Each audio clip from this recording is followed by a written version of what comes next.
Sí, nada más va a ser rápido.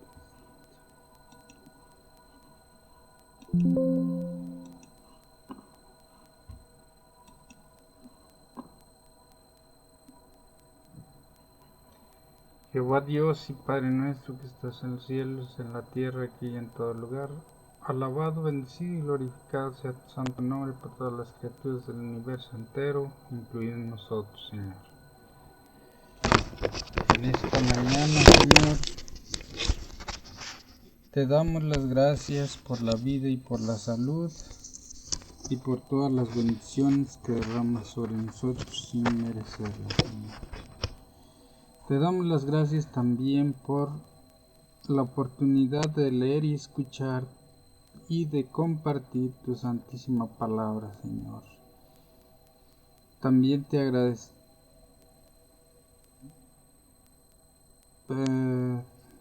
Te pedimos que nos des entendimiento para discernir tu santísimo mensaje, Señor, y poderlo explicar de manera correcta, Señor. Te pedimos también que nos des memoria para atesorarlo y ponerlo por obra en el futuro, en cada día de nuestra vida, Señor. En el nombre santo de nuestro Señor Jesucristo te lo agradecemos y te lo pedimos todo. Amén.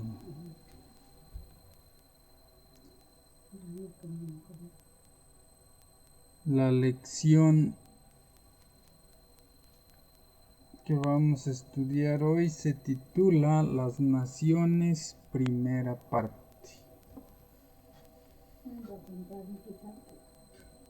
Lee para el estudio de esta lección. Vamos a leer el libro de Génesis, capítulo 10, verso 1 al 12, capítulo 12, verso 1 al 9,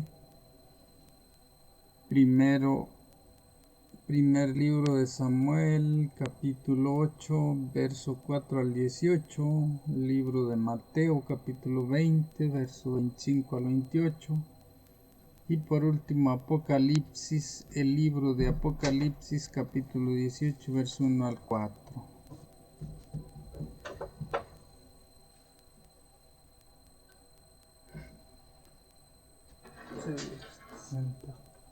Aquí.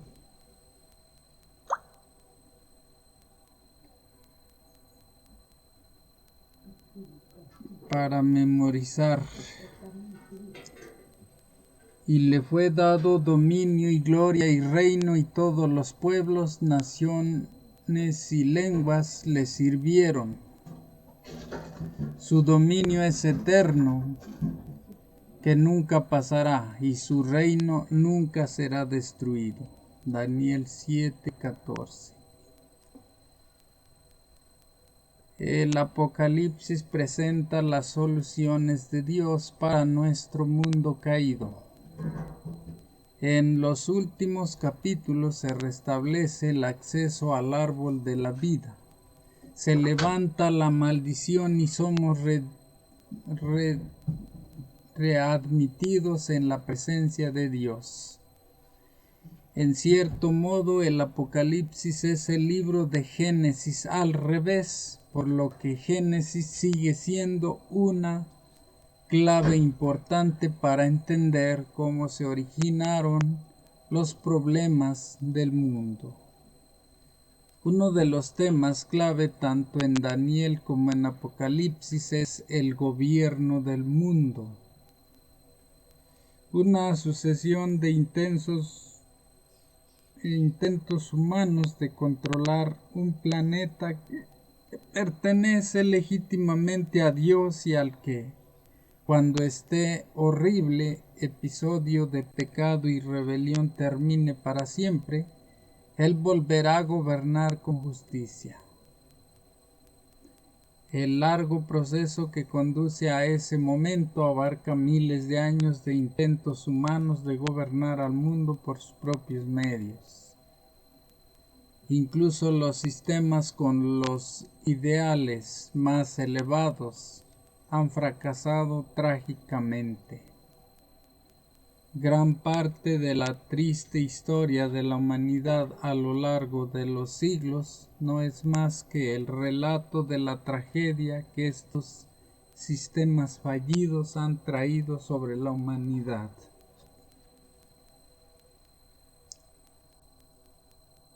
Mas aún todo empeora hasta que se establezca finalmente el reino eterno de Dios. Daniel 7:27. Parte 2 o parte del domingo se titula Nimrod y Nínive. El Edén fue creado como el hogar ideal para los seres humanos. Cuando entró el pecado, Dios no tuvo más remedio que sacar a la humanidad del jardín e impedirle el acceso al árbol de la vida, al menos temporalmente. Fuera del jardín, los humanos debían trabajar arduamente para subsistir. La vida se hizo más difícil, ya que tuvimos que convivir con el dolor y conseguir el sustento con el sudor de nuestra frente. Nuestros primeros padres confiaron en que el rey legítimo los proveería un camino de regreso al jardín y llevaron sacrificios a la entrada del Edén en fiel anticipación de la redención que Dios ofreció desde el principio al mundo caído. El huerto del Edén permaneció en la tierra mucho tiempo después que el hombre fuera expulsado de sus agradables senderos. Allí iban Adán y sus hijos a adorar a Dios. Allí renovaban sus votos de obediencia a aquella ley cuya transgresión los había arrojado del Edén. Cuando la ola de iniquidad cubrió al mundo y la maldad de los hombres trajo su destrucción por medio del diluvio, la mano que había plantado el Edén lo quitó de la tierra. Pero en la restitución final, cuando haya un cielo nuevo y una tierra nueva, Apocalipsis 21:1, será restaurado más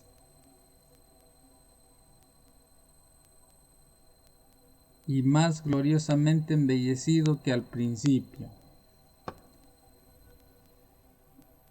Otros, sin embargo, buscaron soluciones humanas para los nuevos problemas y así nacieron las ciudades-estado con la intención de disfrutar de una vida más fácil y tal vez de recuperar lo que se perdió en el Edén.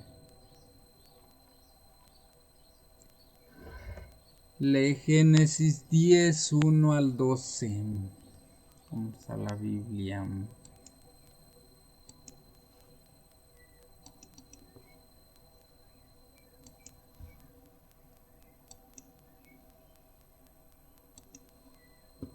Génesis, que era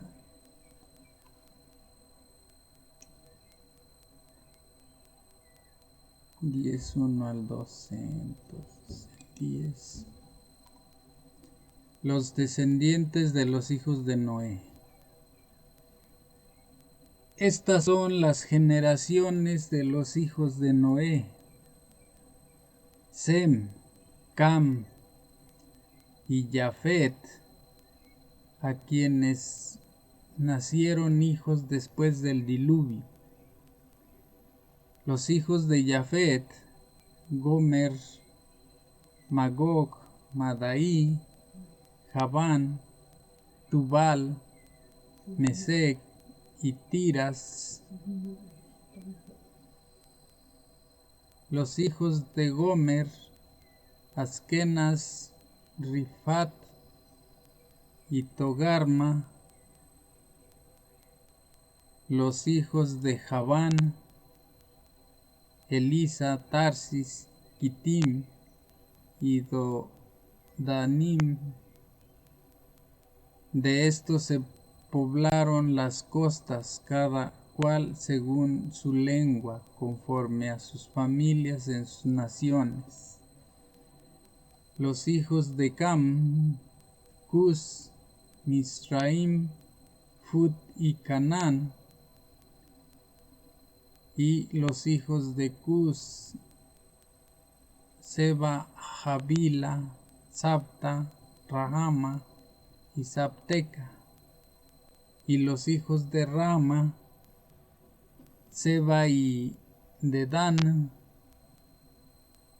Y Cus engendró a Nimrod, quien llegó a ser el primer poderoso en la tierra. Este fue vigoroso cazador delante de Jehová, pero lo cual se dice, así como Nimrod, vigoroso cazador delante de Jehová. Y fue el comienzo de su reino Babel, Erec, Akkad y Calne en la tierra de Sinar. De esa tierra salió para Asiria y edificó Nínive, Rehoboth, Calá y Resén entre Nínive y Calá, la cual es ciudad grande. Volvemos a la lección. La Biblia presenta aquí a una serie de actores políticos clave que aparecen luego en el resto de la Biblia, incluso Nínive y Babilonia. En vista de lo que sabemos acerca del papel de esas ciudades, gracias al registro bíblico posterior, ¿qué podemos reducir del texto leído? Pues nada, porque todo es importante, toda la narrativa de la cadena de población que originó Adán y Eva. Algunos han llegado a la conclusión de que Nimrod fue un héroe noble, muy parecido a los personajes de la mitología pagana. Sin embargo, cuando la Biblia lo describe como poderoso en la tierra y vigoroso cazador ante el Señor, no se trata de un cumplido. Nimrod es grande en su propia opinión y está ante el Señor en el sentido de que desafía a Dios. Lo que vemos en estos textos es la propagación de la rebelión contra Dios. Una rebelión que existirá hasta que sea erradicada para siempre.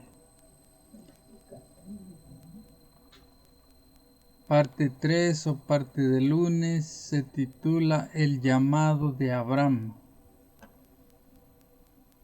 Génesis 10 dice que la humanidad se dividió en tierras, lenguas, familias y naciones. Génesis 10, 5. Ver también Apocalipsis 14, 6. La palabra que se tradujo allí como naciones es Gochim, que también designa a los gentiles o paganos. Casi inmediatamente después de la introducción de este concepto, Dios llamó a Abraham a salir de una de las naciones, de esas naciones, para diferenciarse de ellas y de lo que representaban.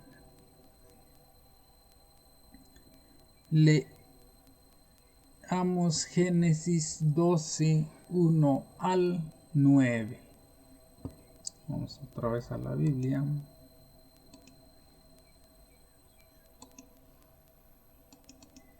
Génesis 12, 1 al 9 dice: ¿sí es 1 al 9? Sí. Dios llama a Abraham. Pero Jehová había dicho a Abraham: vete de tu tierra y de tu parentela y de la casa de tu padre a la tierra que te mostraré. Y haré de ti una nación grande, y te bendeciré, y engrandeceré tu nombre, y serás bendición. Bendeciré a los que te bendijeren, y a los que te maldijeren, maldeciré.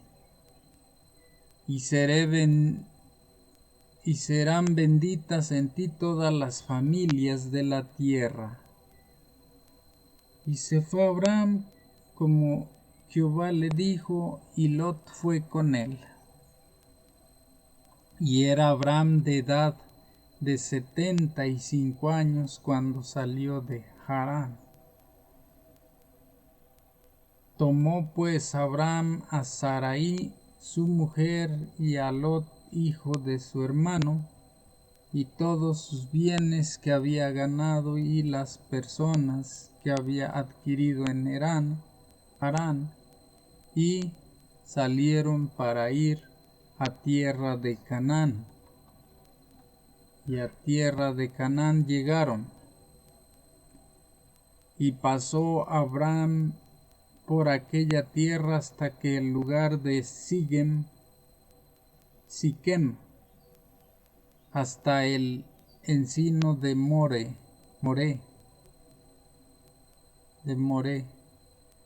y el cananeo estaba entonces en la tierra.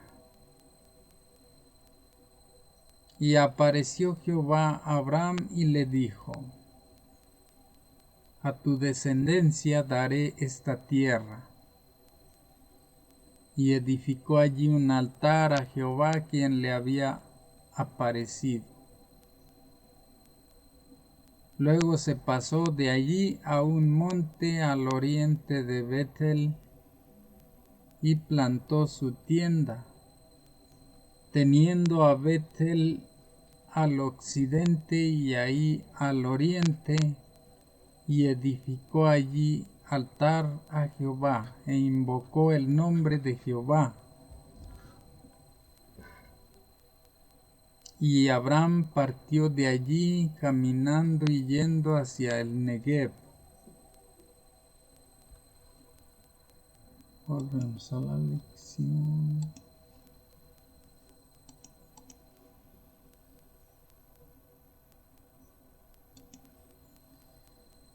¿Por qué llamó Dios a Abraham? Más tarde Abraham a abandonar su nación de origen. Pues según que dice que lo quería separarte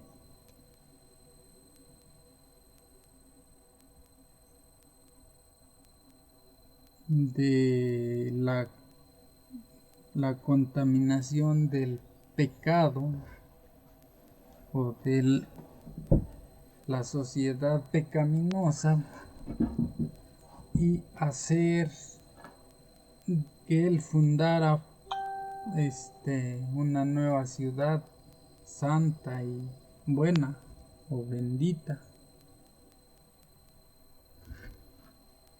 Dice, la intención de Dios era utilizar a Abraham para establecer una nación que contrastara con los reinos humanos.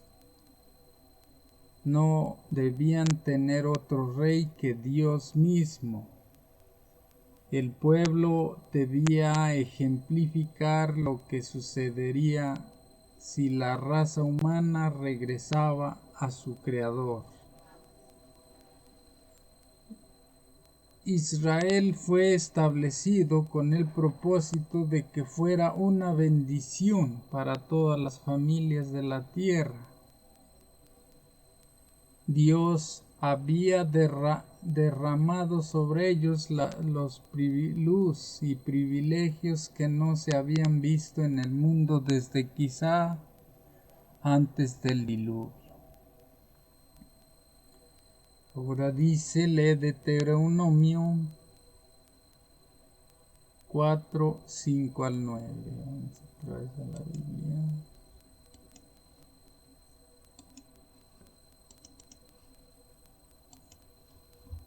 Deuteronomio 4,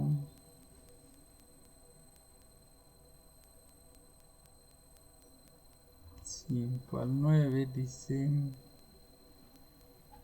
Mirad, yo os he enseñado estatutos y decretos, como Jehová mi Dios me mandó, para que hagáis así en medio de la tierra, en la cual entráis para tomar posesión de ella.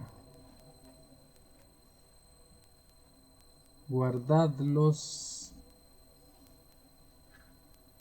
pues, y ponedlos por obra, porque esta es vuestra sabiduría y vuestra inteligencia ante los ojos de los pueblos, los cuales oirán todos estos estatutos y dirán: ciertamente pueblo sabio y entendido, nación grande es esa.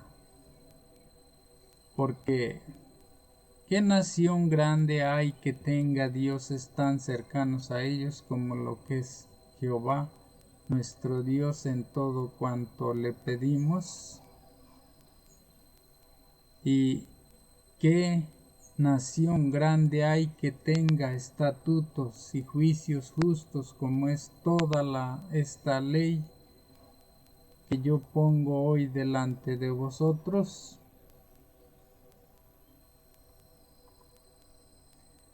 Por tanto, guárdate y guarda tu alma con diligencia, para que no te olvides de las cosas que tus ojos han visto, ni se aparten de tu corazón todos los días de tu vida. Antes bien, las enseñarás a tus hijos y los hijos de tus hijos.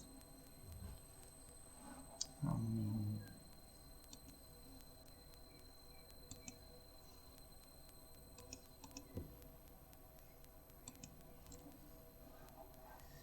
¿Qué estaba diciendo el Señor a los hijos de Abraham, a la nación que se había convertido en el cumplimiento de la promesa hecha por Dios al patriarca?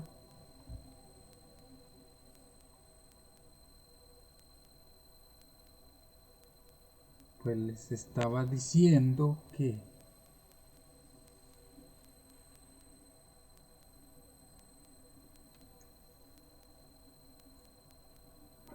eran una ciudad diferente, especial,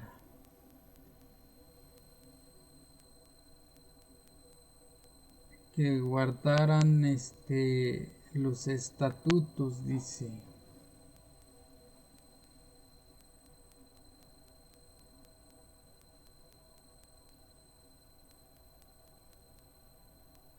Que no se olvidaran de las cosas que habían visto,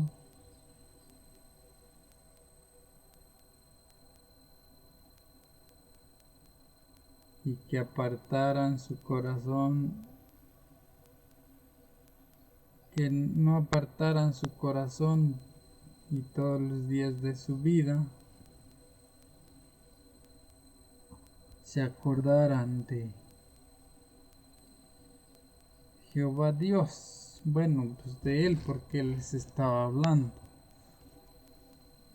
Dice, el plan de Dios no era que solo un individuo diera testimonio en su entorno, sino que toda una nación obrara unida y en cooperación con Dios, reflejara la gloria de su carácter ante el mundo. Nota además que las normas y preceptos que Dios les había comunicado no eran lo que los hacía tan especiales, sino su fidelidad a esas normas y preceptos, como resultado de lo cual las demás naciones exclamarían: «¡Qué pueblo sabio y entendido! ¡Qué nación grande es esta!». Por maravillosas que fueran las verdades dadas al pueblo, el hecho de que no vivieran de acuerdo con ellas y las desobedecieran acarrearía maldiciones en lugar de bendiciones y muerte en lugar de vida. Parte 4, parte del martes, se titula «Recibió lo que pidió». Según lo establecido originalmente por Dios, Israel no había de tener un monarca humano como las otras naciones. Con el tiempo, sin embargo, la fe de Israel flaqueó y anhelaron ser como las naciones paganas.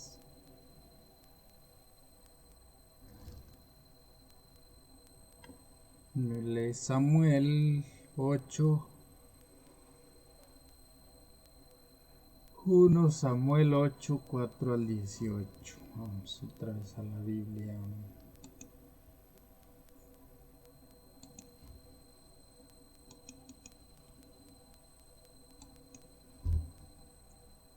Primera carta de Samuel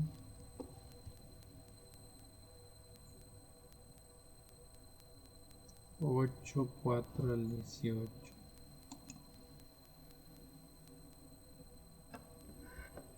Entonces todos los ancianos de Israel se juntaron y vinieron a Rama para ver a Samuel, y le dijeron: He aquí tú has envejecido, y tus hijos no andan en tus caminos. Por tanto, constituyenos ahora un rey que nos juzgue, como tienen todas las naciones. Pero no agradó a Samuel esta palabra que dijeron: danos un rey que nos juzgue. Y Samuel oró a Jehová. Y dijo Jehová a Samuel: oye la voz del pueblo en todo lo que te digan, porque no te han desechado a ti, sino a mí me han desechado, para que no reine sobre ellos, conforme a todas las obras que han hecho desde el día que los saqué de Egipto hasta hoy, dejándome a mí y sirviendo a dioses ajenos. Así hacen también contigo.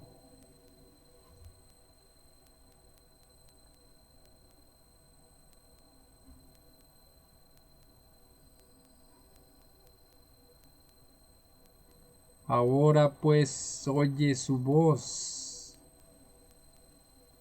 mas protesta solemnemente contra ellos y muéstrales cómo les tratará el rey que reinará sobre ellos.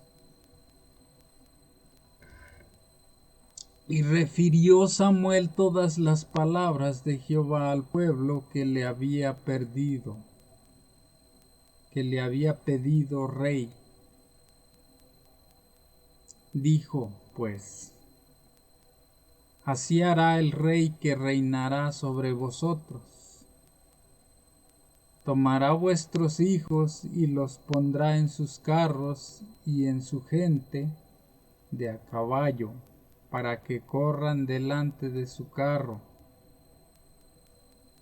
y nombrará para sí jefes de miles y jefes de cincuentenas. Los pondrá a sí mismos a que aren sus campos y sieguen sus mieses, y a que hagan sus armas de guerra y los pertrechos de sus carros. Tomará también a vuestras hijas para que sean perfumadoras, cocineras y amasadoras. Asimismo, tomará lo mejor de vuestras tierras, de vuestras viñas y de vuestros olivares, y los dará a sus siervos. Diezmará vuestro grano y vuestras viñas para dar a sus oficiales y a sus siervos.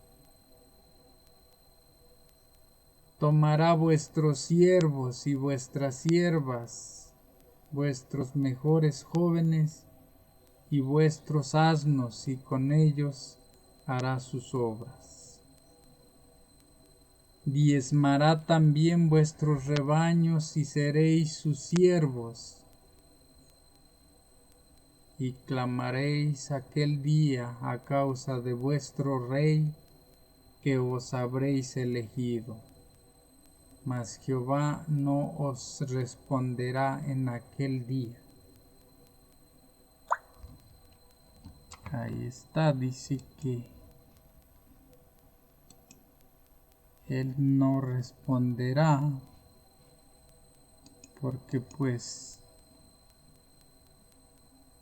ellos pidieron lo que tienen o habían pedido lo que tenían. ¿Por qué los ancianos o líderes querían un rey? ¿De qué manera podemos caer en tentaciones similares?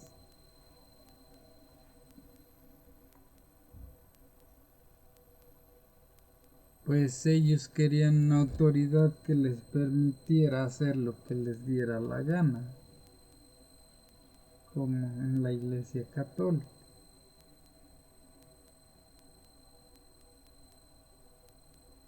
Que no les dijera que tenían que obedecer la ley y portarse bien o adorar a Jehová, sino que podían adorar a quien se les diera la gana y no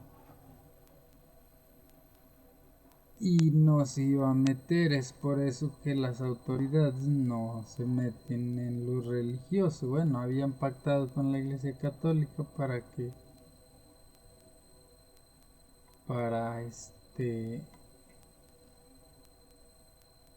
imponer la religión, pero no. Como surgieron las leyes, ya la autoridad pues debe de darle la libertad de elección a la gente. Es importante notar que el hecho de que pidieran un rey implicaba rechazar a Dios como su gobernante. Según lo establecido, la nación debía responder directamente al Creador, y a su relación con Él se ponía de manifiesto, entre otras cosas, por medio del santuario y sus servicios. Al solicitar un rey, traerían sobre sí mismos padecimientos que experimentaban los reinos paganos. Reclutamiento militar para las guerras del rey, confiscación de bienes, impuestos y otros males. Descubrirían que los poderosos tienden a gobernar para su propio beneficio, no benévolamente como Dios. Además, el nuevo arreglo sería permanente. se daría a Israel lo que pidiera. Pero cuando se diera cuenta de que se había equivocado, el nuevo sistema de gobierno seguiría en pie. En ese día clamarán a mí a causa del rey que habrán elegido, pero el Señor no los oirá. Dios conoce la debilidad de su pueblo y predijo desde el principio que Israel pediría un rey humano. Así lo hicieron, y gran parte de la historia sagrada es el relato de las consecuencias de esa decisión. Lee Deuteronomio 14, 17, 14 al 20. Nota que Dios no dice les daré un rey, sino que es su pueblo quien quiere uno. Dios estableció medidas de protección para cuidar a su pueblo de algunos de los males asociados con los gobiernos humanos. Sin embargo, como lo demuestra la historia de la nación y sus reyes, esas medidas a menudo fueron ignoradas. Basta con mirar la historia de Israel después de que decidió tener un monarca para ver cuán penosos fueron los resultados para ellos bajo sus reyes.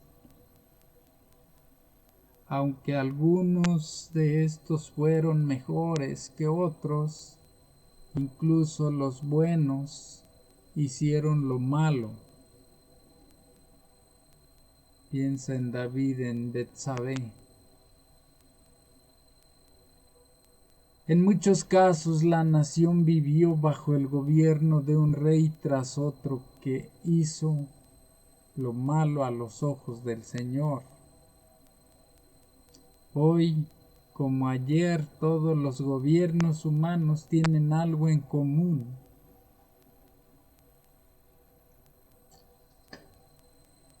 Pecadores gobiernan a pecadores. En vista de ello, no debería sorprendernos que las cosas no resulten bien.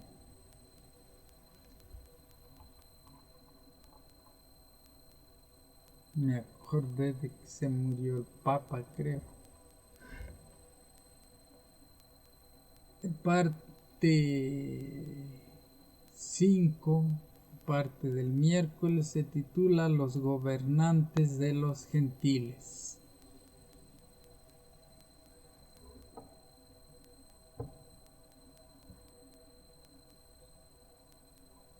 Los gobernantes de los gentiles.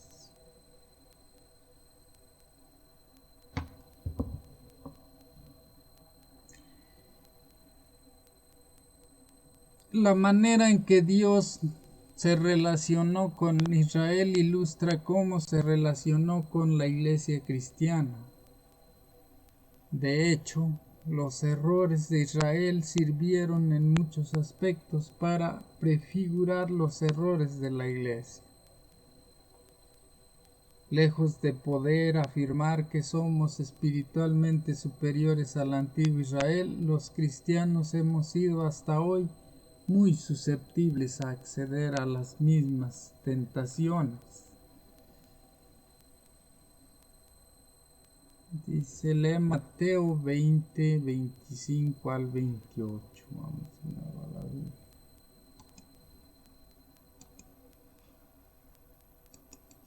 Mateo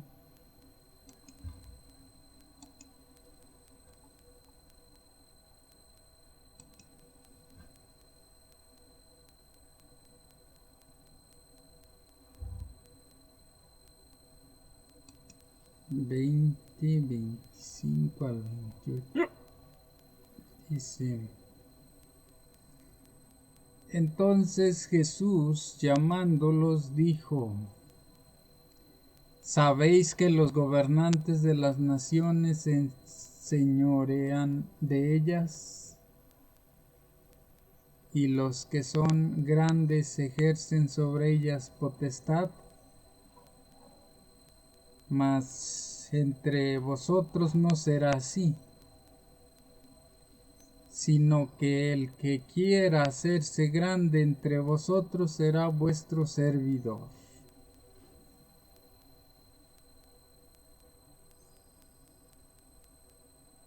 Y el que quiera ser el primero entre vosotros será vuestro siervo, como el Hijo del Hombre no vino para ser servido, sino para servir y para dar su vida en rescate por muchos.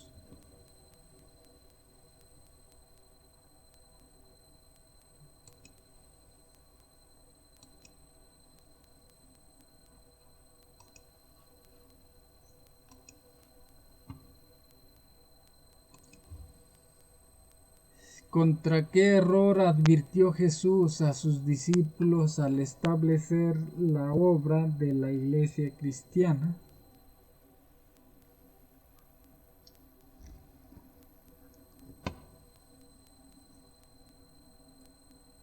Pues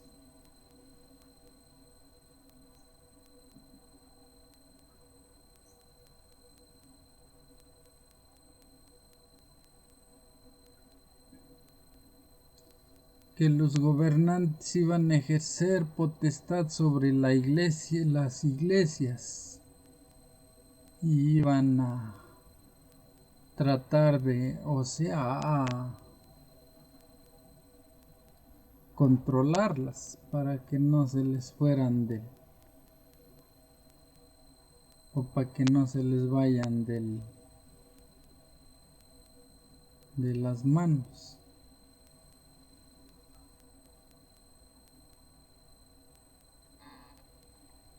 Israel pidió un rey humano, petición que condujo a la caída moral de la nación.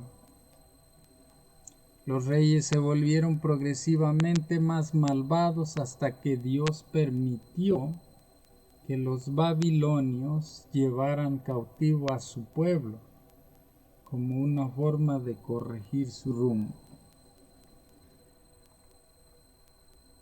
Algo similar ocurrió en la historia de la iglesia cristiana. Aunque no debían estructurarse como una nación pagana, cuando Constantino llegó al poder y profesó ser cristiano, los creyentes se sintieron aliviados, pues la persecución había terminado. Eso fue una bendición, pero la iglesia luego pensó que podría aprovechar el poder del emperador para su propio beneficio. Algunas importantes discusiones interrumpieron entre los cristianos del cuarto siglo.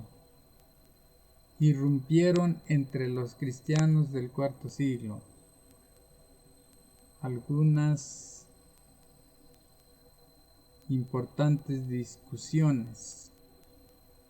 Cuando la iglesia vio que no podría resolverlas, le permitió al emperador que intervenga.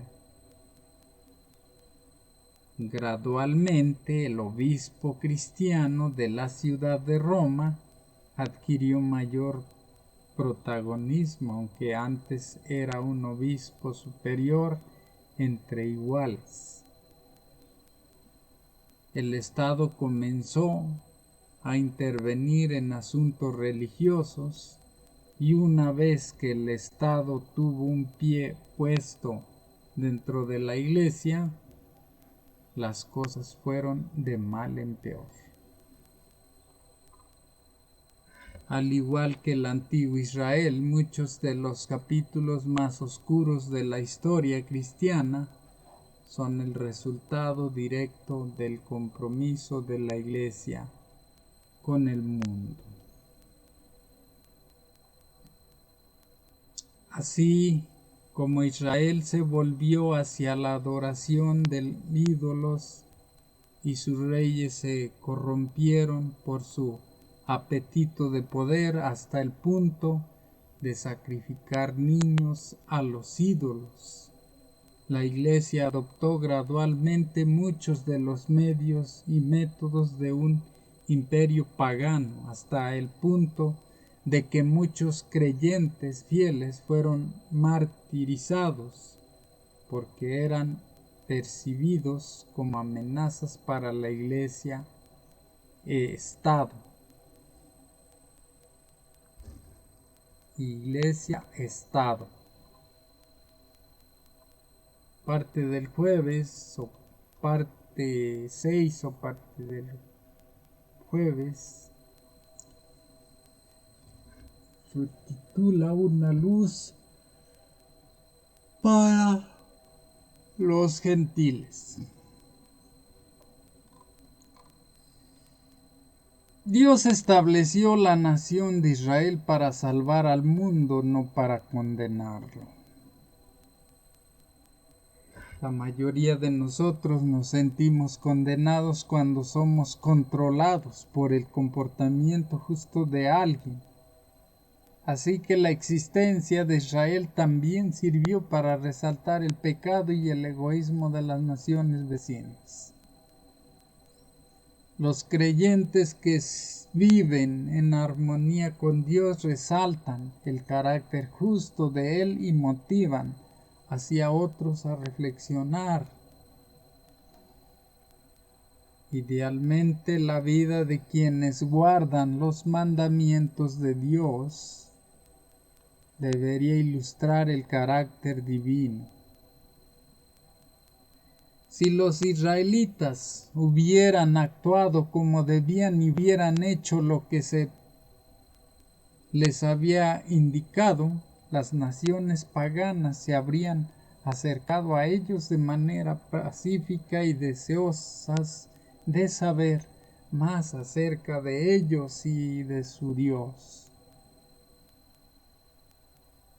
Trágicamente, como demostró el cautiverio en Babilonia, estas naciones vinieron a ellos en son de guerra. El máximo exponente del carácter de Dios fue Jesús, el único ser humano que ha revelado a la perfección como es Dios.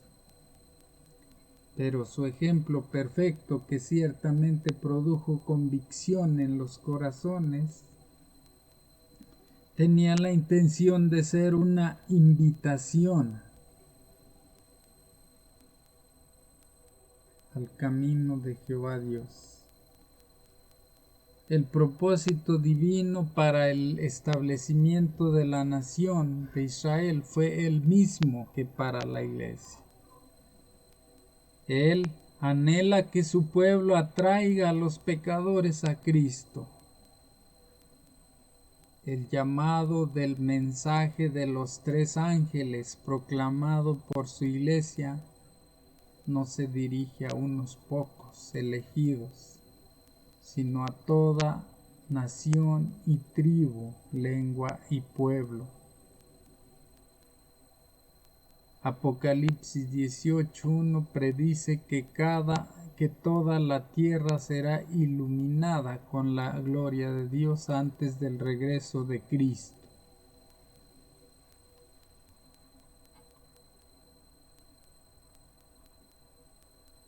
¿Qué nos enseñan los siguientes pasajes acerca del papel que Dios quiere que su pueblo cumpla en el mundo?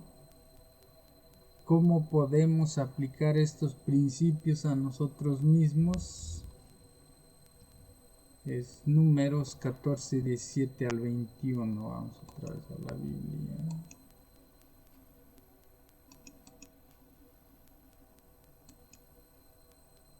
Y la primera es Números 14, 17 al 21. Números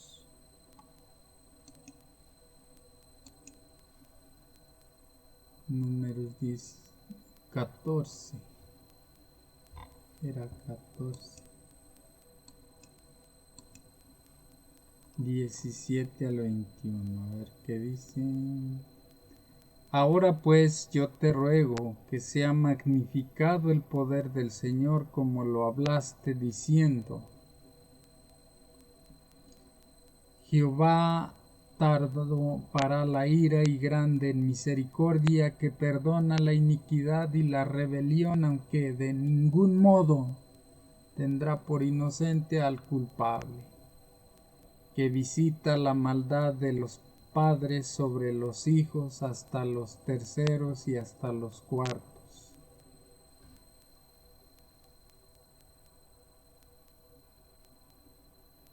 Perdona ahora la iniquidad de este pueblo según la grandeza de tu misericordia, y como has perdonado a este pueblo desde Egipto hasta aquí.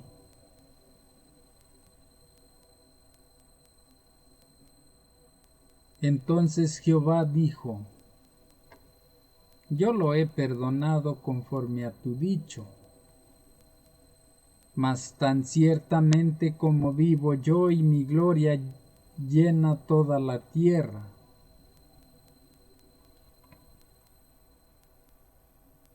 Así es, ahora vamos a Isaías 42, 6, 49, 6 y 63. Son 3 de Isaías. Vamos a Isaías.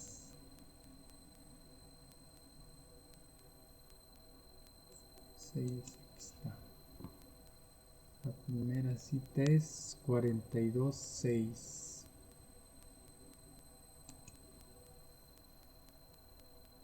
Dice: Yo Jehová te he llamado en justicia y te sostendré por la mano. Te guardaré y te pondré por pacto al pueblo, por luz de las naciones. Pueblo 3, 6, 49, 6.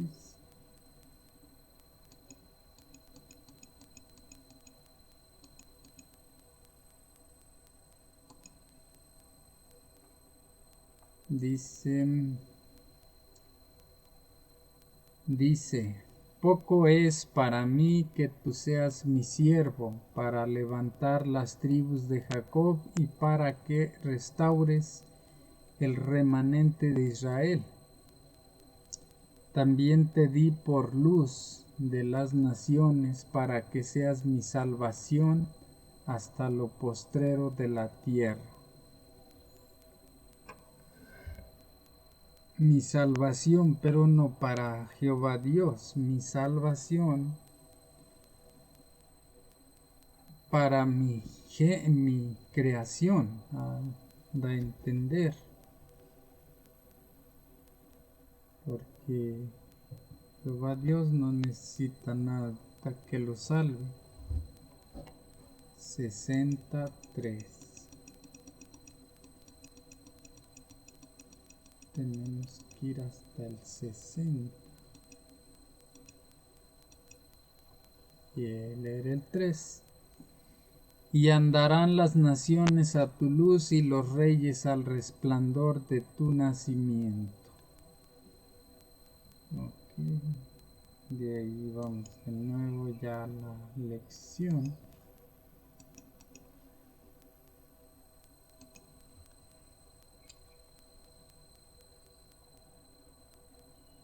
Parte 7 o parte del viernes, como en todas las lecciones, es para estudiar y meditar.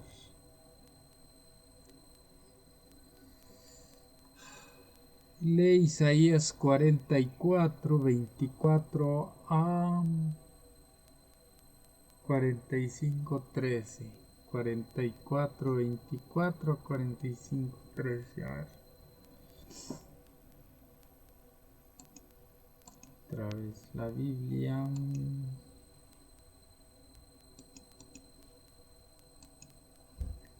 Isaías 44, 24.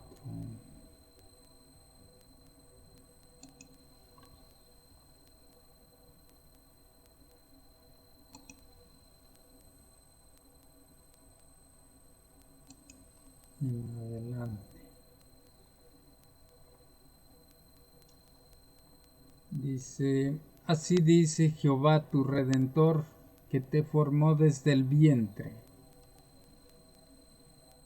Yo Jehová, que hago todo, que extiendo solo los cielos, que extiendo la tierra por mí mismo, que deshago las señales de los adivinos y enloquezco a los groseros, que hago volver atrás a los sabios y desvanezco su sabiduría. Yo, el que despierta la palabra de su siervo y cumple el consejo de sus mensajeros, que dice a Jerusalén, serás habitada, y a las ciudades de Judá, reconstruidas serán y sus ruinas reedificaré, que dice a las profundidades, secaos y tus ríos haré secar, que dice de Ciro, es mi pastor y cumplirá todo lo que yo quiero. Al decir a Jerusalén, serás edificada, y al templo serás fundado.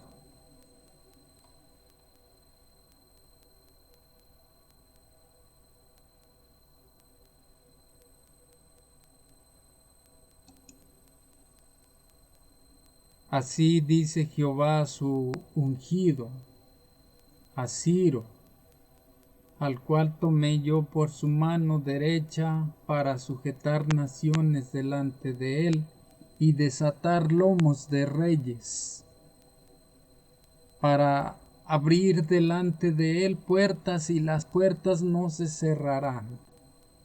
Yo iré delante de ti y enderezaré los lugares torcidos.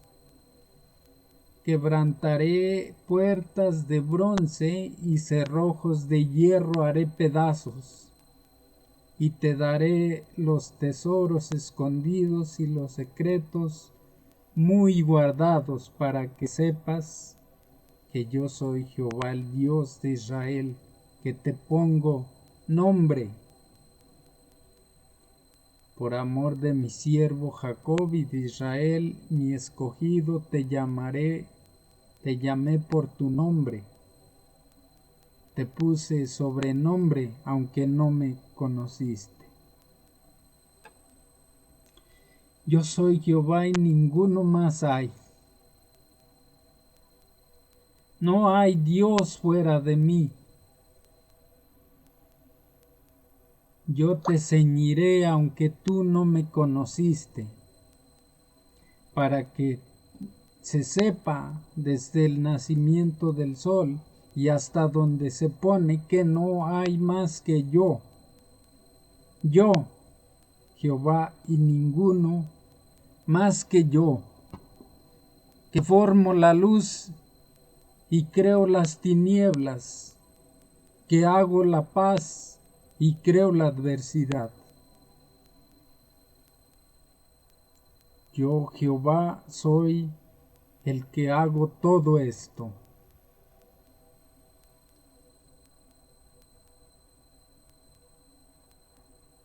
Rociad cielos de arriba y las nubes destilen la justicia.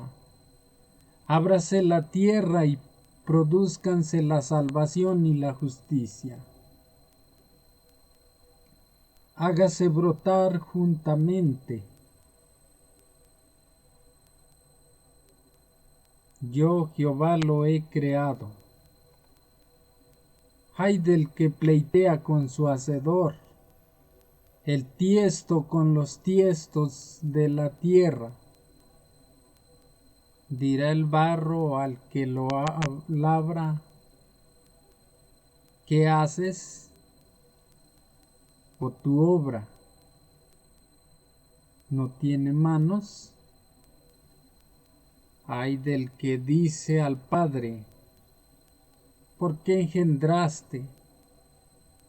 Y a la mujer, ¿por qué diste a luz? Así dice Jehová el Santo de Israel y su formador. Preguntadme de las cosas por venir, mandadme acerca de mis hijos y acerca de la obra de mis manos. Yo hice la tierra y creé sobre ella al hombre. Mis manos extendieron los cielos y todo su ejército mandé. Yo lo desperté en justicia y enderezaré todos sus caminos. Él edificará mi ciudad y soltará mis cautivos, no por precio ni por dones, dice Jehová de los ejércitos.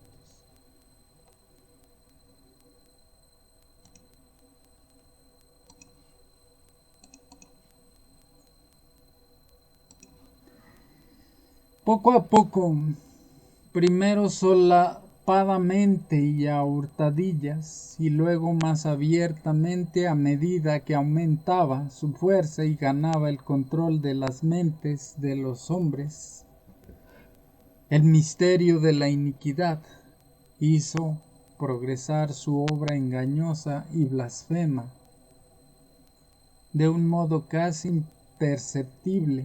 Las costumbres del paganismo penetraron en la iglesia cristiana. El espíritu de transigencia y conformidad fue cortado por algún tiempo por las terribles persecuciones que sufriera la iglesia bajo el régimen del paganismo.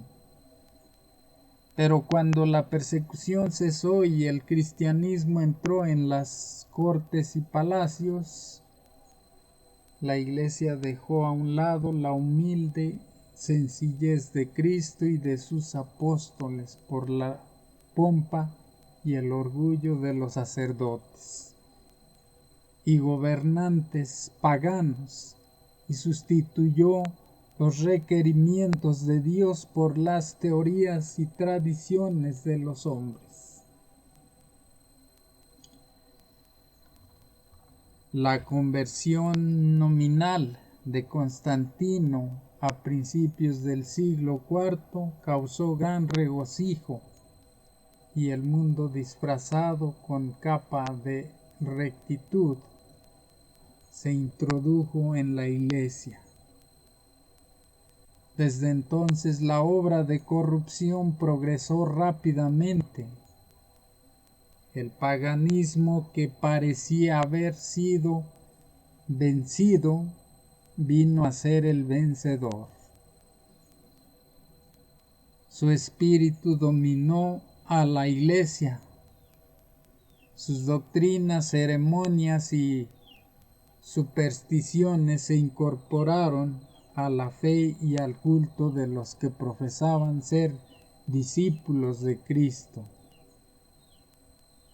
En línea con la pregunta que aparece al final del miércoles, ¿no corremos todos el peligro, sobre todo cuanto más tiempo estemos aquí, de cambiar la humilde sencillez de Cristo y de sus apóstoles por la pompa, el poder, los elogios y las tentaciones del mundo? Si pensamos que no es así, nos engañamos a nosotros mismos.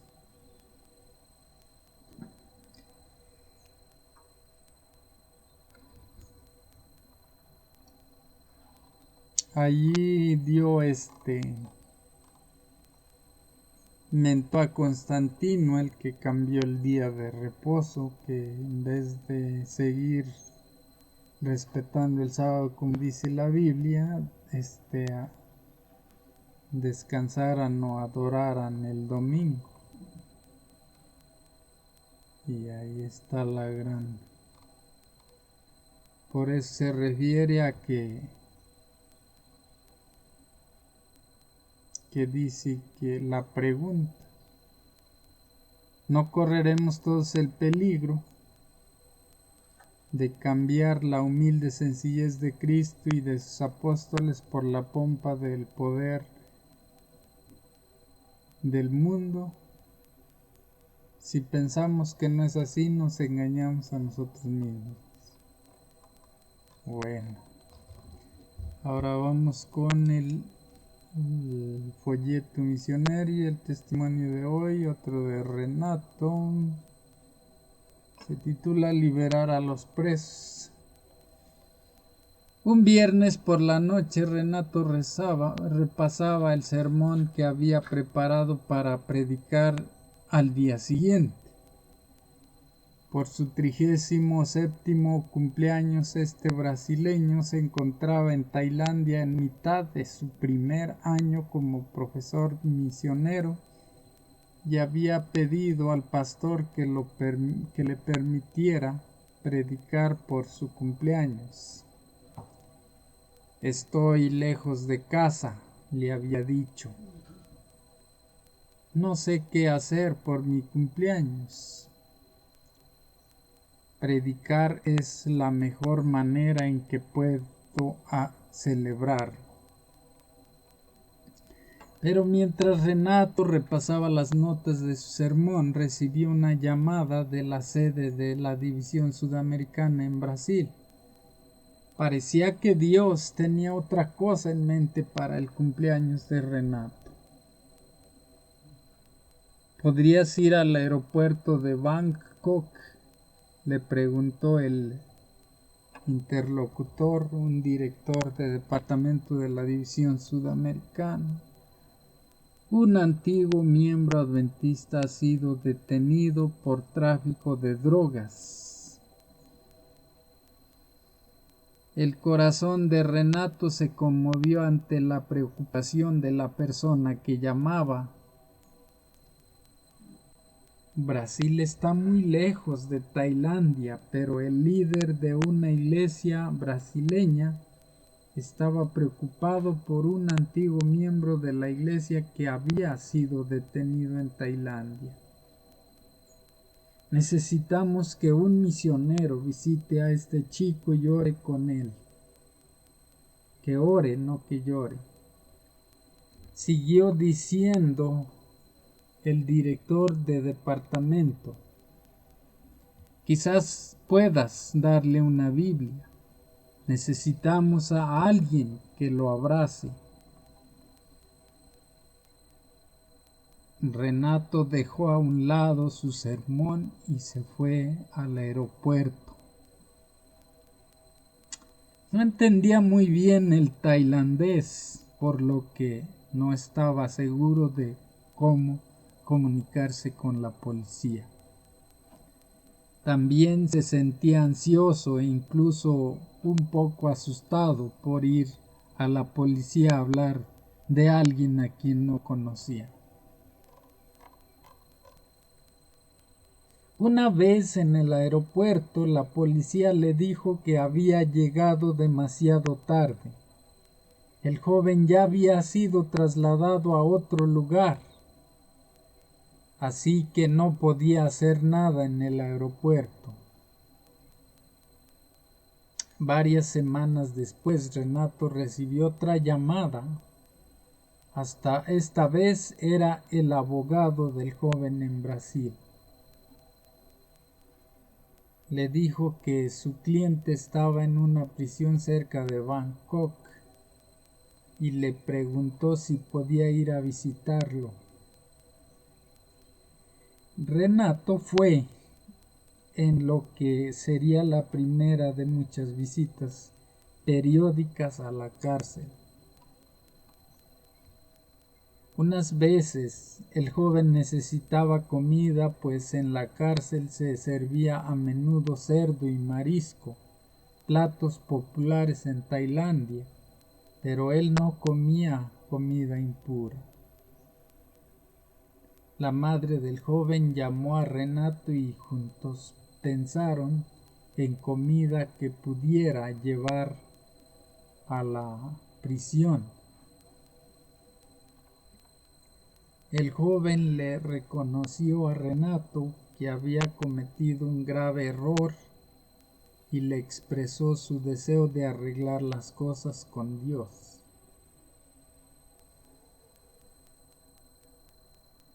Los dos hablaron de Dios y de su amor. Al cabo de un tiempo, el abogado del joven le pidió a Renato que visitara en la cárcel tailandesa a otro preso brasileño que también era cliente suyo. Así Renato, que había llegado a Tailandia para enseñar a 100 niños de cuarto curso en una escuela adventista, se convirtió también en misionero de 2 presos brasileños en una cárcel tailandesa.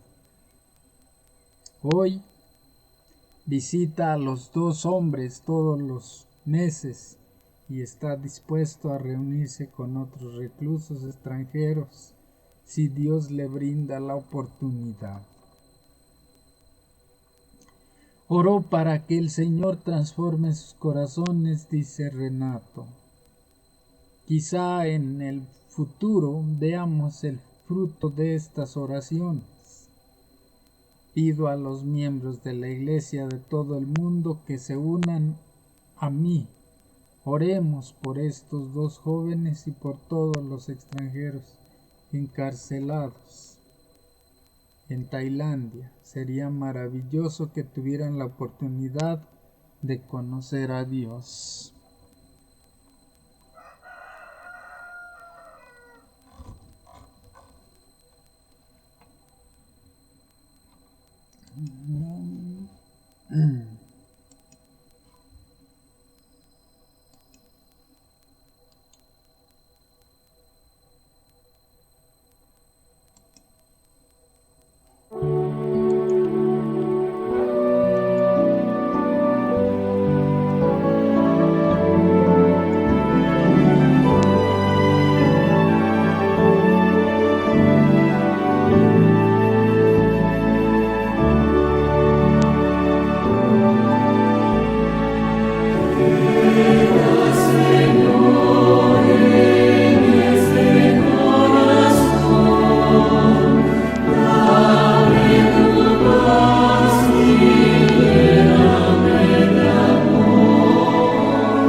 Jehová Dios y Padre nuestro que estás en los cielos, en la tierra, aquí y en todo lugar.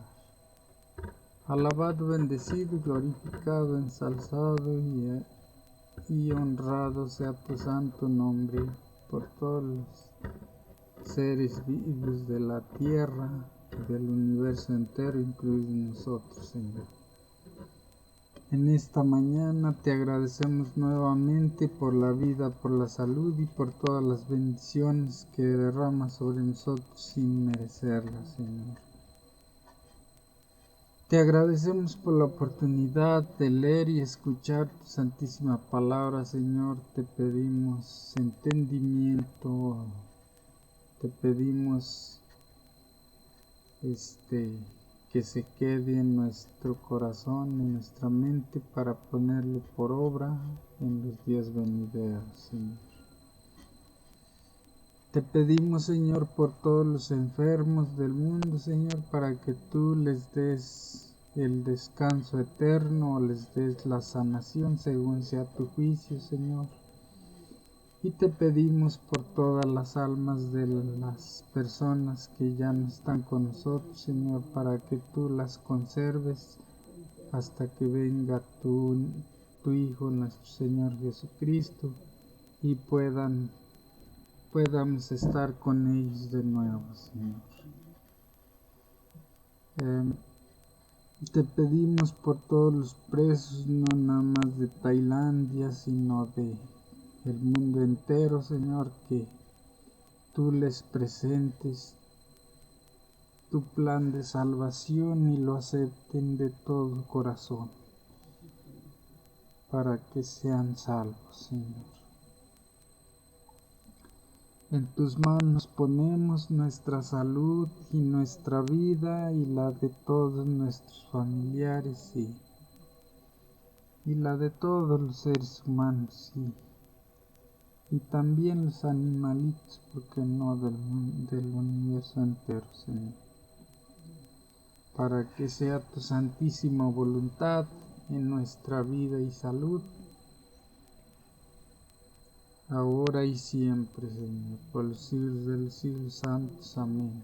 En el nombre de Jesucristo te lo agradecemos y te lo pedimos todo. Amén.